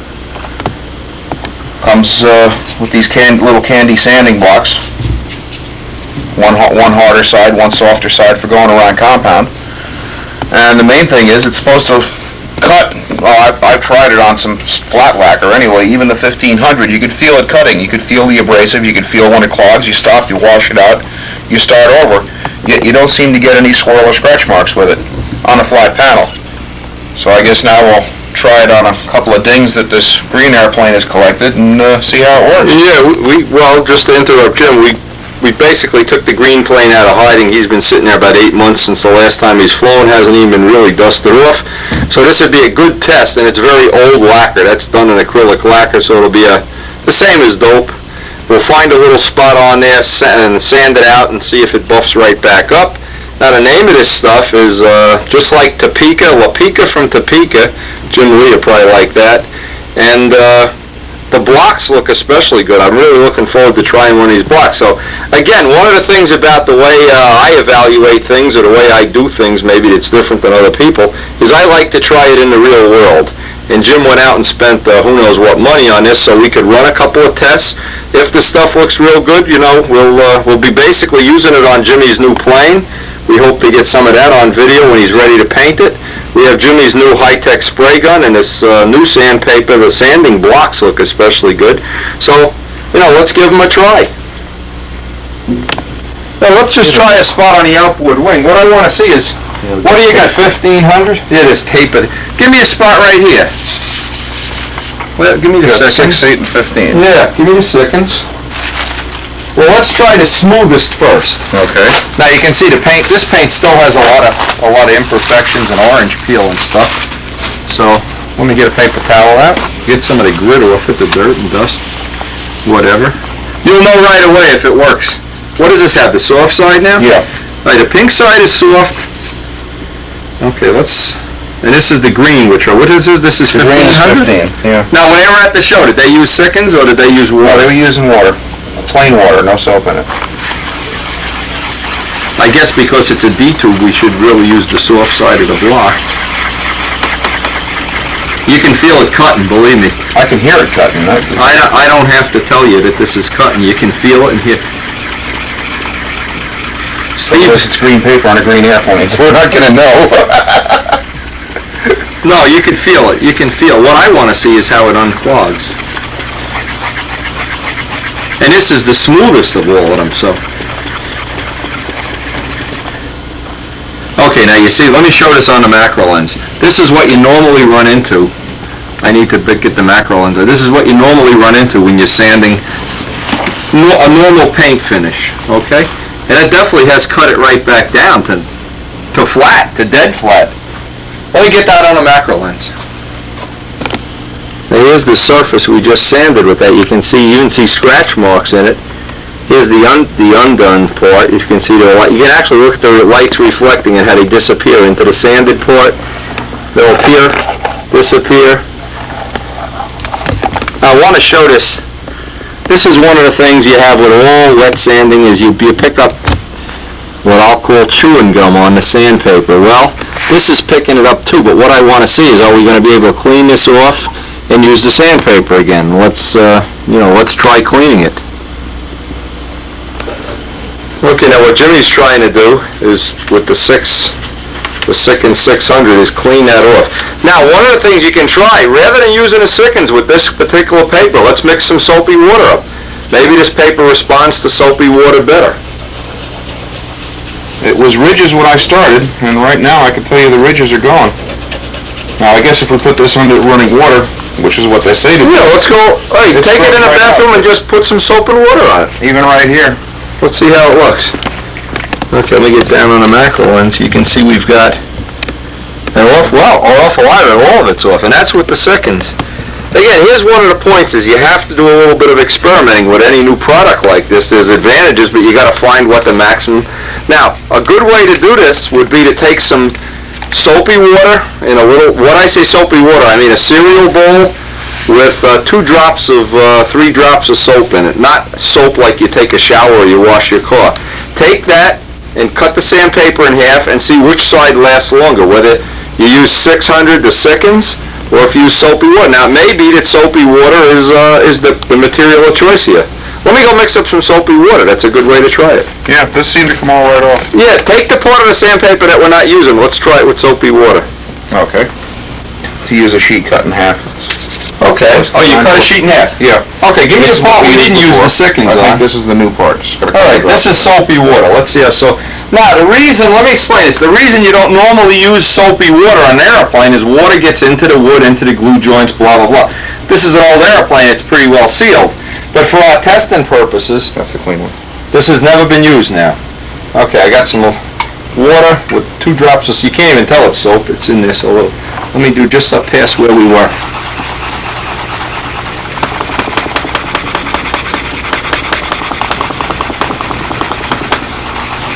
The stuff definitely cuts. I mean, you can feel it cutting. You can see it cutting.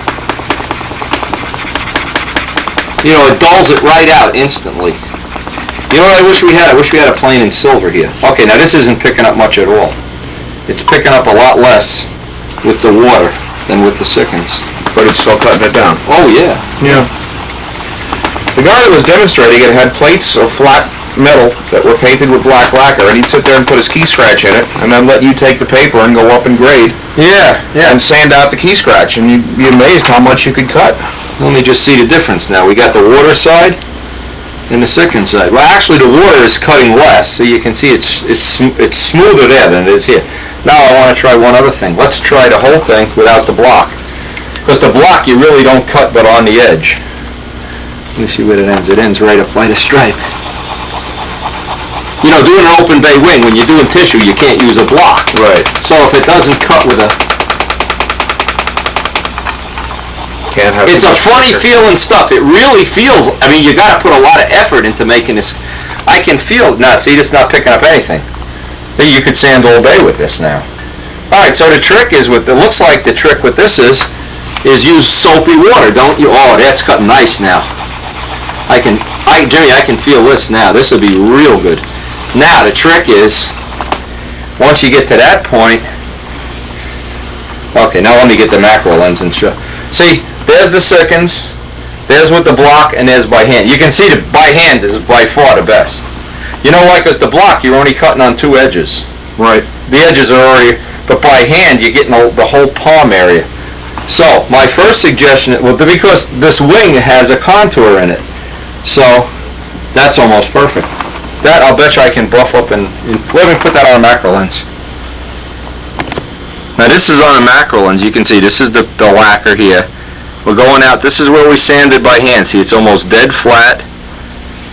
And then out here where we sanded with the Sikkens, it's a little shinier. And then of course we're back to where it's shiny paint again. Now, so the first part of this thing, and of course you have to run a test. You have to actually do a whole plane before you really know. Let's see if I can look down the wing and see that. To me, it looks like, well, now we'll try to buff this back out. Now what you have to decide is, what compound are you going to use to buff this back out? Now, usually Gorham's is the material of choice, so you can make up a thing if you use the green sandpaper with water and Gorham's, you're going to get this finish right here. That's usually what would be helpful from this point of view, is figure out, okay, eliminate the Sikkens, boom, right away go, decide what you're going to do as far as which grade. Now, what we could try right now is let's go 1 grade rougher. This is what the green is, L1500? Mm-hmm. Okay. All the paper is color-coded also, so it's color-coded? So you can just grab it, use it, and know what you've got without having to worry about reading the back of the paper. Well, let's go to the next roughest grade, and let's do a little spot with that. This is what you have to do. You have to run a little test. If you think this stuff is going to jump out of the can, or you're going to have some other way of making it magic, the only way you learn, you got to test it. Now, this is why Jimmy brought the stuff here, and we can spend a couple hours testing this out until we find something that, obviously, that works for us, and then hope that it works for you, too. Okay, this is what grade now? This is 600. 800, excuse me. This is 800. Now, see, what's funny about this, if you feel this, and you feel this, they don't feel any different. It's a funny feel and stuff, but let's see, we know that the hand is going to work better than a block, so let's go out by the tip here. Let's find a spot where there's no sanding here at all. That sounds different. Oh yeah, this is like 600 is in regular sand. This is 800? Mm-hmm. See, you have to get a cross reference. This might be like, let's get over here.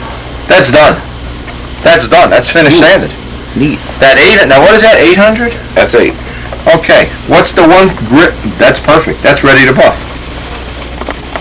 So the first thing we learned is if you're going to lacquer that's cured, forget the green, go right to the blue. But now let's try the other one. Tear me off a little piece of that. What's the other one, 600? 600. Cut me a piece of that. 800 is better than 1,500 right now, at least on this particular finish. It's definitely better. Jimmy's cutting the sheets in half. Again, this is all stuff, you have to do little tests, you have to be willing to spend some time. We're talking about 600 now. Let me go out, we pretty much have this whole leading edge sanded. Up here we can do some. And that's about, sounds about the same as the 8. How's it feel? The same, doesn't feel any different. It feels like, of all of them, the 8 was cutting the best. With the water, anyway.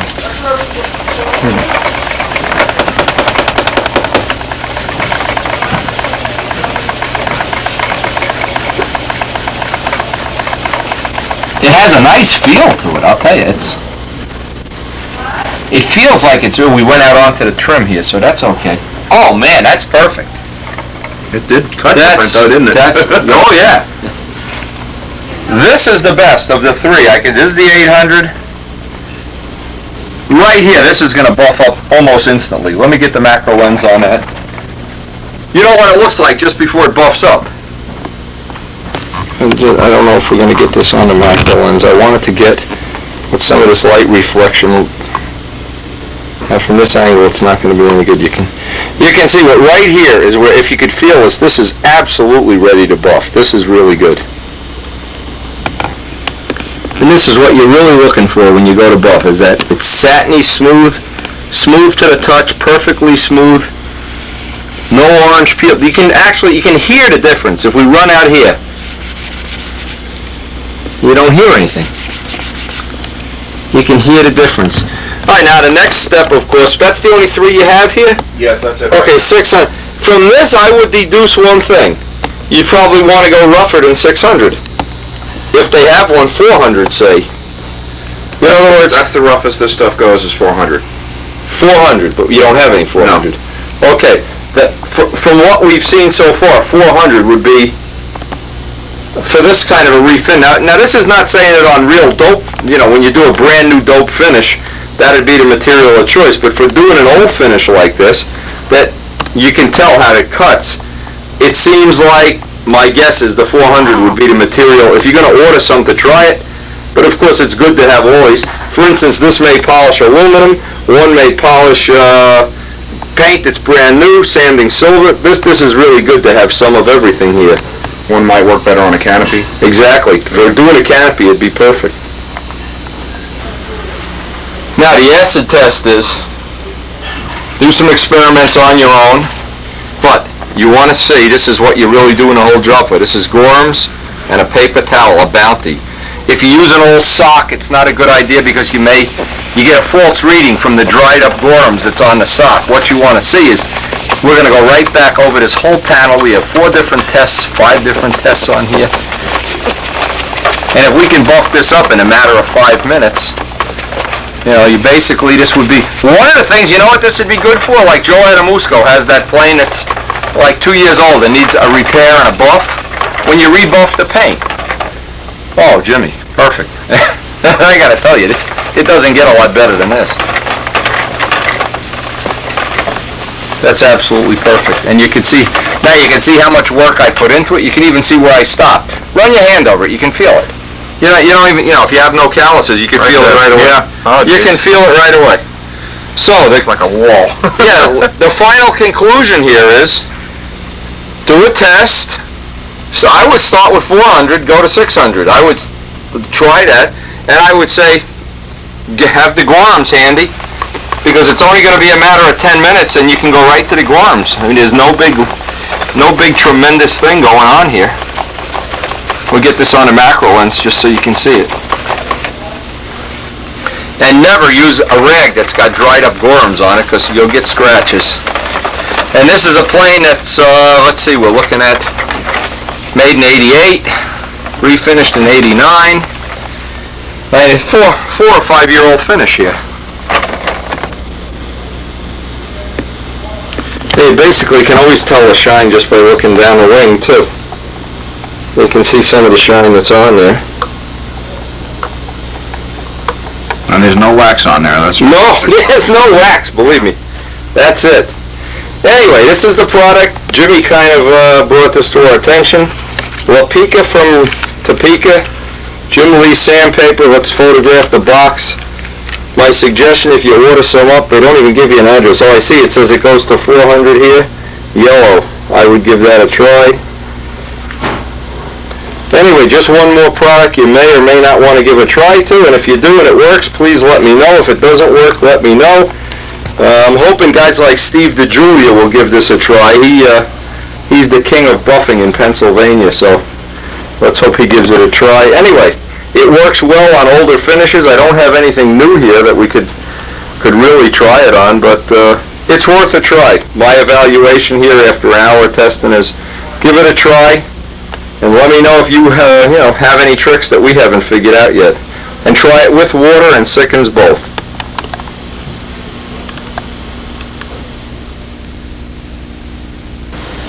Now just one little thing before we close out the tape. Rich Peabody brought over a box here for me. I want to show this. Of course you can't get the lid open.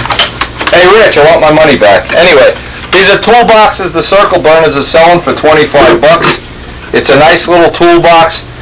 Somewhere on a future video I'm going to refinish this and who knows what. Put a time bomb in here, or maybe we'll put Steve DeJulia in here. Who knows? Whatever we're going to. This is a nice touch, by the way, with the drawer. Nice little thing for the glow plugs.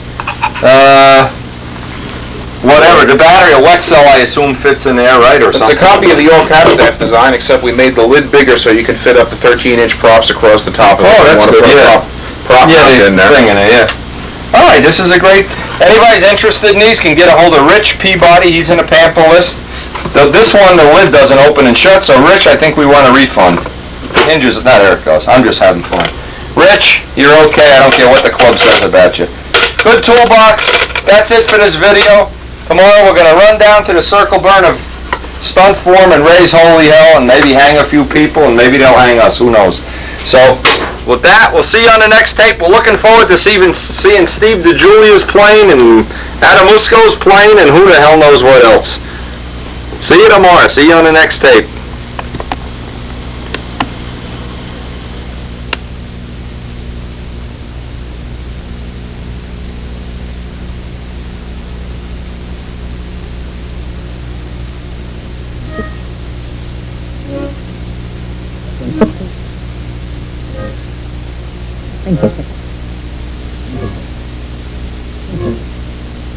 Into June has been it became language.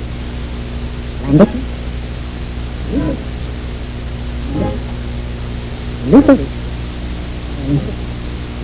on the time of the I quote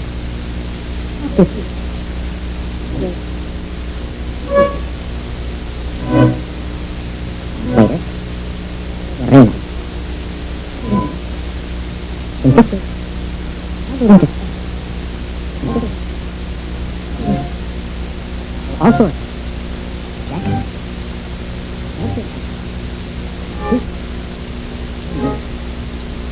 People. And not. Never.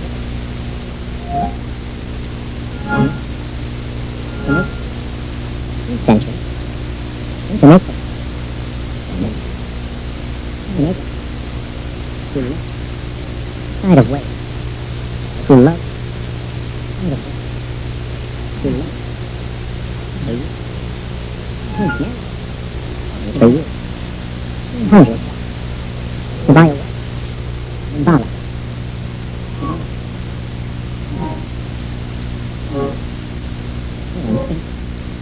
On the left. And by one of us English right. Looking at what you go. First it found it. And 8.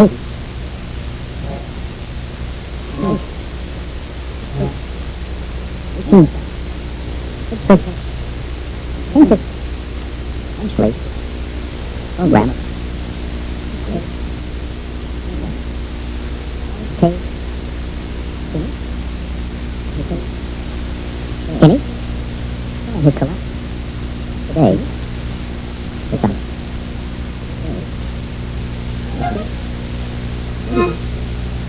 or shade. 40 by the language.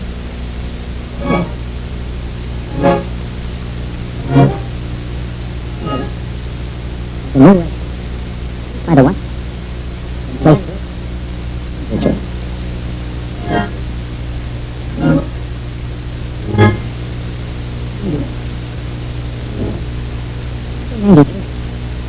Good try. Working on a bit.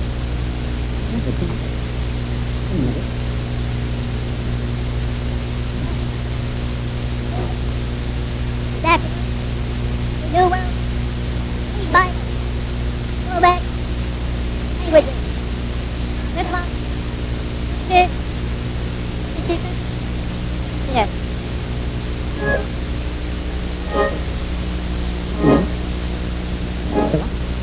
Producing by.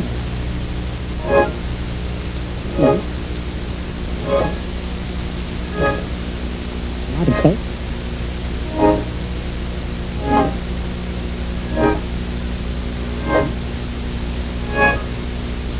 And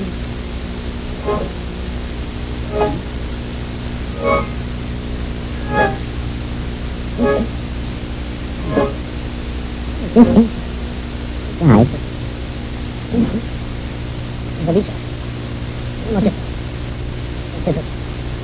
Education.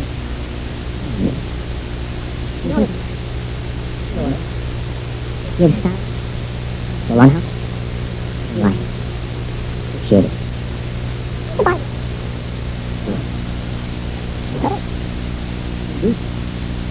Of the box. Read it. Living. Impulsively. Living. Pursuit. Love. And first Timothy. Book of Towards it. It's like, so that, by following, I no longer, counting, horses, right, now, word up, about money, from her, I'm family, God,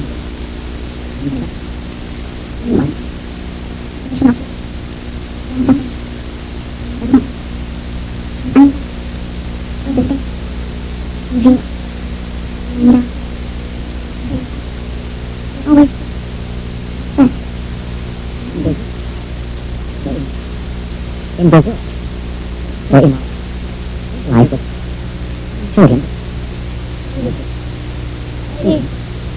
started this stuff. He was about one.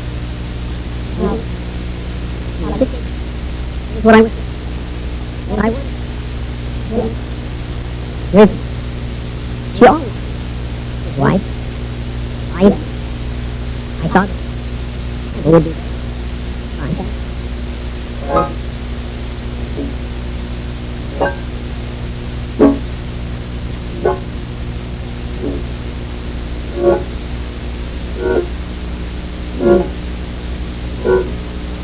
I wonder. Fine. Agenda. 34. It is.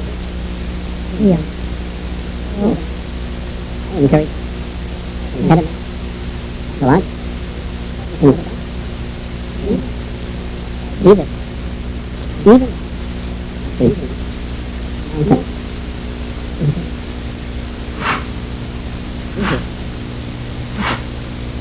do hate it. Bicycle. Almost lost. Gave him. Done. Jim Price. 60. To a man. But. Really? And even. Came down. Hit with all. Mine. Hit with. Incorrect. X. Him. Would I? Study the Bible. I read. I would do that. And then.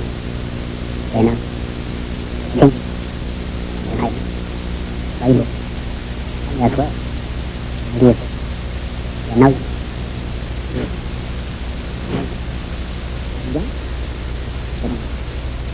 Gun? The bar. My son. The body. Yes.